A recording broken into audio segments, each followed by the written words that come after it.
እነኚህ ኦዶች ከ200 በላይ ኦዶች ናቸው የምለቅላችሁ። ሁሉንም 4.5 ጎል አይገባም እና ከ9 በላይ ኮርና አይወጣም እያላችሁ ይወጣል አይወጣም እያላችሁ መጮት ትችላላችሁ። የሆነ ጥቃቅንና አነስተኛ ኦድ የምትፈልጉ ከሆነ ማለት ነው።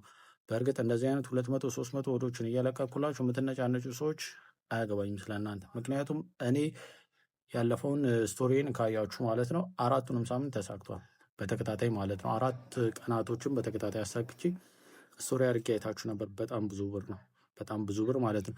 እኔ በጣም የምትገርሙኝ ምን እንደወጣ ቃላችሁ 4ቱን የተሳካውን ሳሳያችሁ ከ2 ወር አይበልጥም ትላለ። ለ2 ወር ነው እንዴ ካሽባክ የሚሰጠው? ካሽባክ 1000 ብር ሰጥቶኝ እያየ እንዴት ነው 2 ወር ነው ብላችሁ የምትከራከሩት? ስለዚህ ጭፍን አትሆኑ። ዩቲዩቤን ገብታችሁ 3 ጨዋታ ብቻ 10 ምናምን ወደምሰራ ሰው 2 ወድ ብላችሁ ኮመንት አጻፉ። ሀሳብ ስቴቶቻችሁን አስቀምጡ የጨዋታው ላይ ማለት ነው። ስለዚህ እየቀነሳችሁ ሞክሩ። መልካም እድል። በተረፈ ጠብቁት የነበረውን እንግዲህ 16ኛው ሳምንት እንግሊዝ ፕሪሚየር ሊግ ፕሬዲክሽን ይዤላችሁ መጥቻለሁ። ሌስኮ ሊቨርፑል ከብራይተን ፖስቲም ስኮር በሉት። ሪስክ ላቨር ካልሆናችሁ ደግሞ ቶታል ኦቨር 1.5 በሉት። ቼልሲ ከኤቨርተን ይህንንም ሪስክ ላቨር ከሆናችሁ ይገባባሉ፣ ካልሆናችሁ ቶታል ኦቨር 1.5 ተጫወቱት። በርንሌ ከፉላም ይህ ጨዋታ በጣም ከባድ ጨዋታ ነው። ሰው ፈርስት ሃፍ ድሮ ብትሉት ከ2 ወር በላይ ነው። እሱ ሪስክ ከመሰላችሁ ቶታል ኦቨር 1.5 በሉት።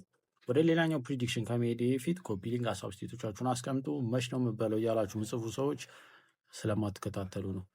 ያለፈውን ሳምንት በ3 ጨዋታ ብቻ 15 ወድ 16 ወድ አሳክተናል። ዩቲዩብ ላይም እንደምታየው 3 ጨዋታ 4 ጨዋታ እየለቀኩላችሁ 3ቱ ጨዋታዎች 2 ወድ የሚሄዱ ናቸው። 14 15 ወድ የሚይዙ ማለት ነው። ስለዚህ እየሞከራችሁ ዩቲዩቤን ቼክ አድርጉ ገብታችሁ። በጣም ብዙ ሰው እዛ ላይ እያየ ስለሆነ ማለት ነው እየተጠቀመ ስለሆነ ሰብስክራይብ ባታደርጉ እንኳን እዛ ላይ ገብታችሁ ቲፑን አይታችሁ ጥሩ። አርሰናል ከወልቭስ አርሰናል ዊን፣ ሰንደርላንድ ከኒውካስትል ቦስቲም ስኮር ብትሉት ጥሩ ወር ነው። እሱ ሪስክ ከመሰላችሁ ቶታል ተጫወቱ 2.5 ኦር 1.5።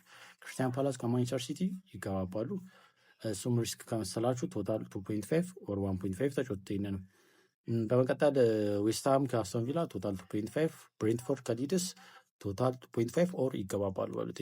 ኖቲንግሃም ከቶተናም ለቶተናም ደብል ቻንስ ኦር ደግሞ ቶታል ኦቨር 1.5 ተጫወቱት። ማን ዩናይትድ ከቦርንማውዝ ኦቨር 1.5